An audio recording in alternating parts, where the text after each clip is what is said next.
E aí, galera do sétimo ano, tudo bem? Bem, vamos para a nossa teleaula, nossa primeira teleaula desse ano de 2021. Já me apresentei no grupo e este ano a disciplina de História, quem vai trabalhar com vocês sou eu. E todas as atividades que tiverem online, nós sempre estaremos gravando uma teleaula falando um pouco sobre o assunto e dando uma dica de como resolver a questão. Nós não damos, eu não dou a resposta pronta. Eu vou dar uma dica para que fique mais fácil para você chegar até a resposta. Tá ok?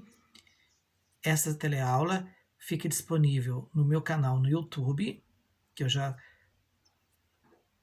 vou disponibilizar o link lá no Zap. E também eu publico a teleaula no próprio grupo do Zap, para quem tem maior dificuldade de acessar o YouTube, tá? Se você tem facilidade, pode digitar lá no YouTube, na caixinha de pesquisa, Anderson Baptista. Baptista, P mudo, P de pato, mudo. Que o primeiro rostinho que aparecer é o meu. É só clicar em cima e você terá acesso lá a todas as aulas, as teleaulas deste ano. Todas as teleaulas que forem necessárias serem gravadas, tá ok? Porque quando nós voltarmos a termos aulas presenciais, aí eu vou cuidar só de trabalhar com vocês presencialmente.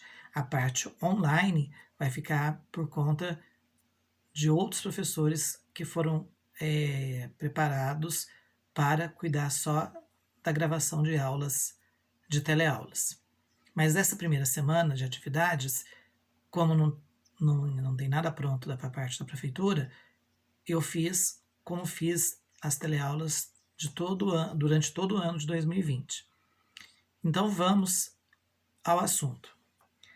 A primeira questão, a primeira atividade dessa semana 1, fala sobre o Leonardo da Vinci. Antes de eu falar um pouquinho do Leonardo da Vinci, é bom lembrar vocês que o tema dessa semana é a superação, né? O ser humano, ele é um ser que ele vai desenvolvendo uma série de habilidades e essas habilidades vão dando a ele capacidade para que ele possa encontrar uma saída, encontrar uma solução, encontrar um caminho para resolver um problema, superar um obstáculo, superar um desafio, uma dificuldade. E o homem só conseguiu esse potencial porque ele foi passando ao longo da história por uma série de por um longo, né, processo de desenvolvimento biológico que contribuiu muito para o aumento da nossa inteligência. E quanto mais inteligente o homem foi ficando, mais facilmente ele foi conseguindo encontrar soluções para os problemas e, com isso, sobreviver na face da Terra, manter a espécie humana viva sobre a face da Terra. E nós encontramos, né, exemplos de superação em todas as áreas, na área artística, na área médica, na área dos estudos, na área científica, nas áreas de engenharia, em todos os setores, em questões pessoais, problemas emocionais, pessoais, familiares que nós temos, afetivos, todas as áreas nós temos como superar. Há uma forma de superação. São raríssimos os casos que a gente não consegue vencer os obstáculos, mas solução o homem sempre encontra. Às vezes a solução não é muito bem aplicada por nós, ou ela não consegue resolver o problema, porque o nosso problema é tão maior que acaba que a solução que existe no momento não é suficiente. Eu digo no caso de uma doença, por exemplo, né? Às vezes você descobre que tem um problema aí, uma doença séria, tem tratamento, mas às vezes o tratamento não é suficiente para curar a doença, né? Eliminar a doença do seu organismo. Mas o importante, pessoal, é lembrar que nesse processo de luta para vencer a doença, você está tentando se superar. Pode conseguir? Pode. Pode não conseguir? Acontece de não. Mas na maioria dos casos, os seres humanos superam. Nós temos exemplos assim gloriosos de superação, não só na parte de saúde, mas como eu disse, em outros setores. Na primeira atividade aí, nós temos uma das personagens mais fantásticas da história da humanidade, Leonardo da Vinci, um pintor, um engenheiro, um, um dos maiores gênios que já passaram pela face da Terra. Ele tinha 20, teve, né, 25 profissões e em todas elas ele se tornou um grande destaque. Beleza? Mas chamou muito atenção a área artística, o lado pintor do Leonardo da Vinci. Então, nós temos um texto aí falando um pouquinho sobre ele, e logo abaixo nós temos uma das telas, uma das pinturas que ele que ficaram mais famosas, né? Ele pintou muitas e muitas e muitas, a mais famosa, a Mona Lisa, mas a Santa Ceia também foi um clássico da pintura, né? A perfeição, a gente imagina a Ceia de Cristo hoje em dia como foi, como teria sido, baseado na imagem do Da Vinci. Aí pergunta-se, após ler o texto e observar uma das mais famosas obras deste grande artista, podemos concluir que. Então, nós temos aí 4 alternativas. Qual alternativas que você vai ler com muita atenção? Ou a B de bola, ou a D de dedo. Vai ser uma das duas. Foquem no, leiam o texto, observem bem a imagem e depois leiam bem a alternativa B de bola e D de dedo. Uma delas é a resposta. Muito bem. Depois nós temos aí a questão número 2, que fala sobre as grandes navegações que aconteceram nos séculos XV e XVI, e foi um período onde o homem descobriu que a Terra era redonda, descobriu o continente americano, descobriu os povos indígenas, descobriu povos e terras nas mais variadas partes do mundo. Essas viagens eram uma verdadeira aventura, uma verdadeira obra de superação, né? Um verdadeiro exemplo de superação, porque é bom lembrar, pessoal, que essas viagens marítimas de 500, 600 anos atrás, elas eram extremamente difíceis de serem feitas, caras e altamente perigosas. Tanto que a maioria dessas viagens, elas não tiveram retorno.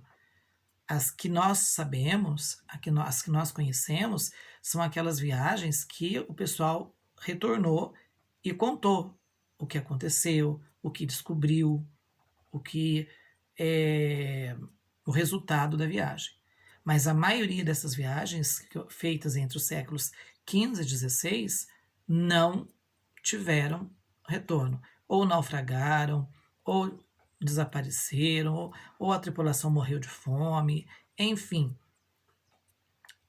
As embarcações na época, né, eram muito frágeis, então qualquer tempestade mais forte em alto mar já levava ao naufrágio, enfim. E aí nós temos uma réplica de uma caravela, de um galeão